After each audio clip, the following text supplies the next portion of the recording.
Before going to deal with the next point of current electricity, let us once again see the Wheatstone's bridge. This is the Wheatstone's bridge. It consists of four resistors P, Q, S, R. They are connected in such a way that so as to bridge A, B, C, D is formed. We know that the balancing condition of Wheatstone's bridge P divided by Q is equal to S divided by R. When bridge is balanced, when this galvanometer shows zero deflection, then P divided by Q is equal to S divided by R. By studying this principle, now let us see one of the problem which is based on this Wheatstone's bridge. See the problem. The four resistances 5 ohm, 10 ohm, 15 ohm and unknown resistance X, they are connected in series so as to form a Wheatstone's network. Determine the unknown resistance X if the network is balanced. Here 5, 10, 15 and unknown resistance X, they are connected in series. See the given data R1, R2, R3, R4. Here R1 is equals to 5 ohm, R2 is equals to 10 ohm, R3 is equals to 15 ohm, R4 is equals to X ohm. They are connected in series. And here our aim is to determine the unknown resistance X. Now let us see the solution. In this solution, R1, R2, R3 and X, they are connected in series.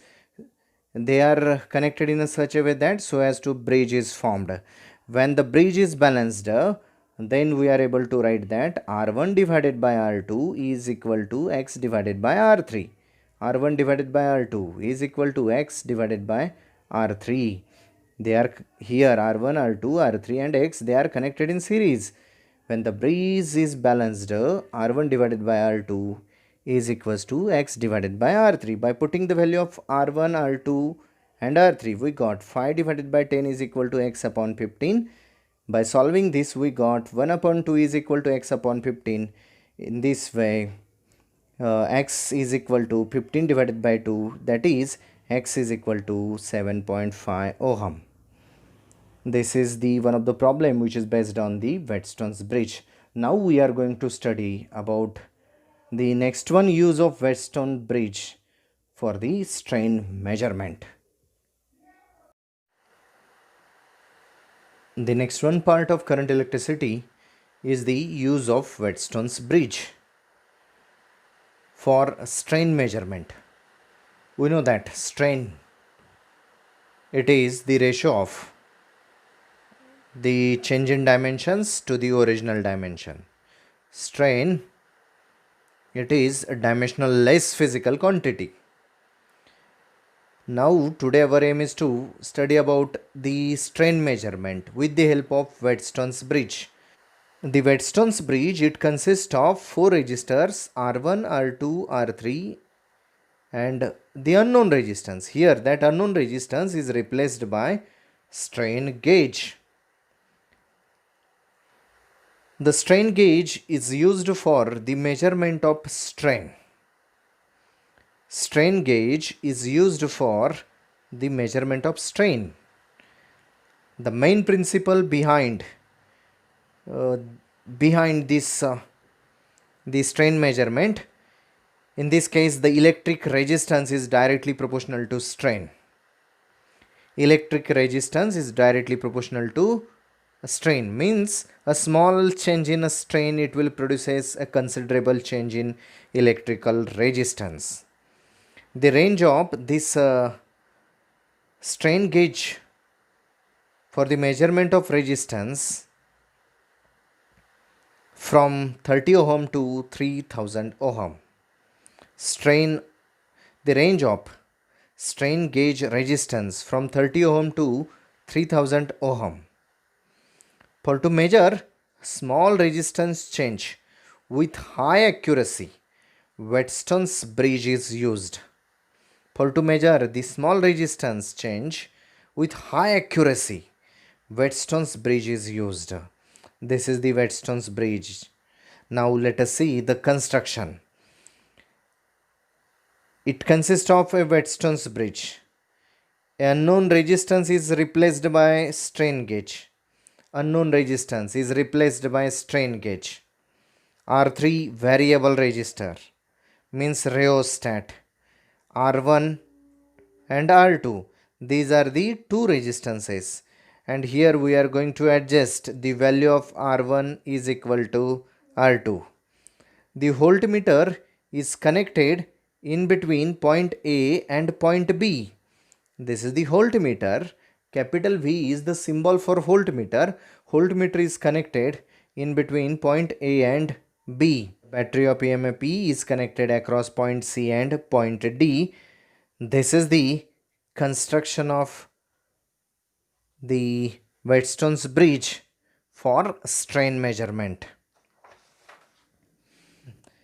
Before going to deal with the working, let us see the part of notes.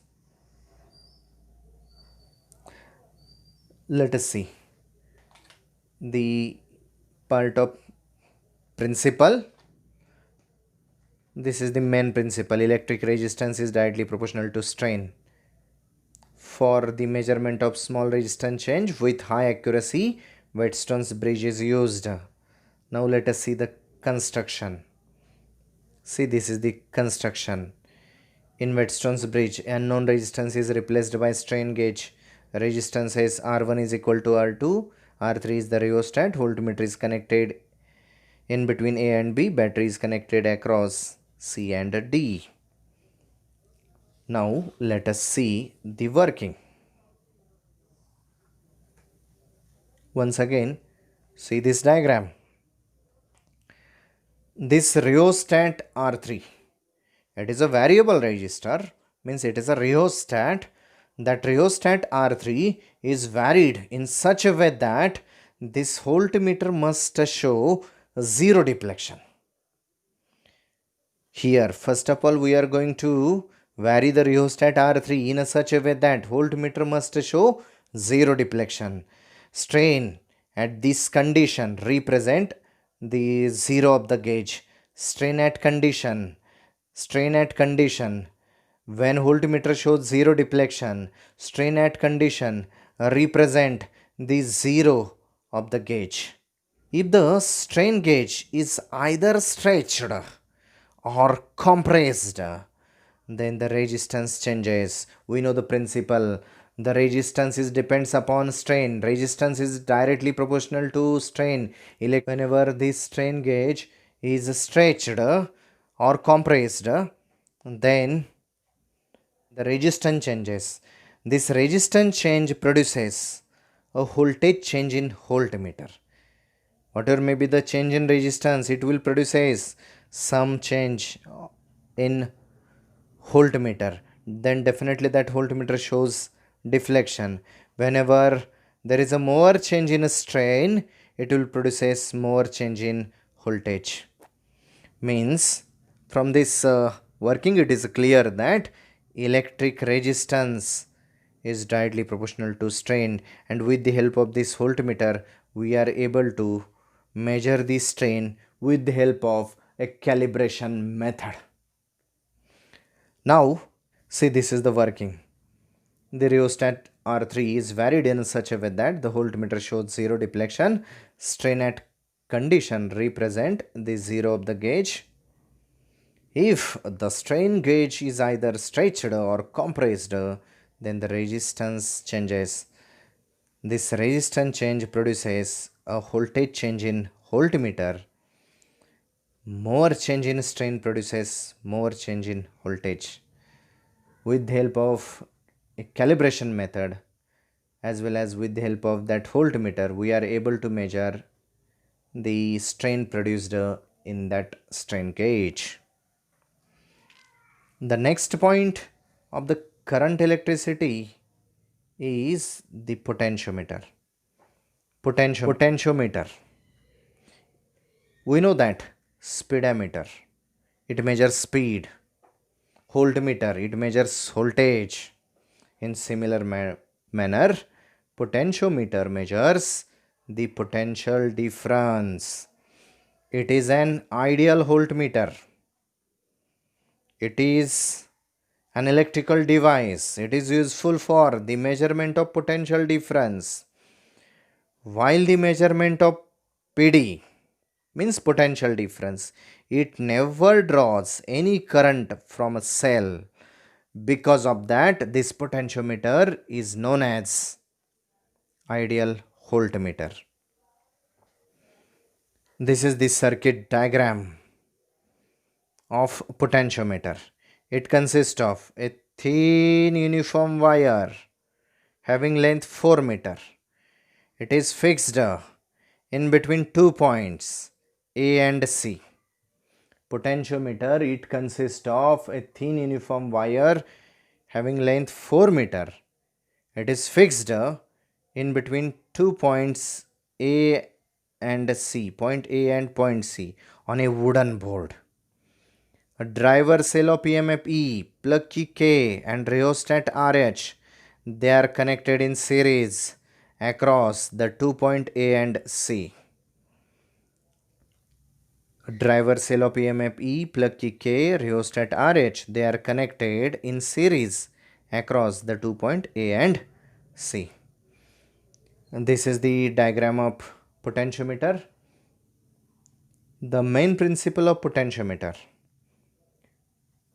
The potential difference between any 2 points on potentiometer wire is directly proportional to the distance between that 2 points. The main principle of potentiometer. The potential difference between any 2 points on potentiometer wire.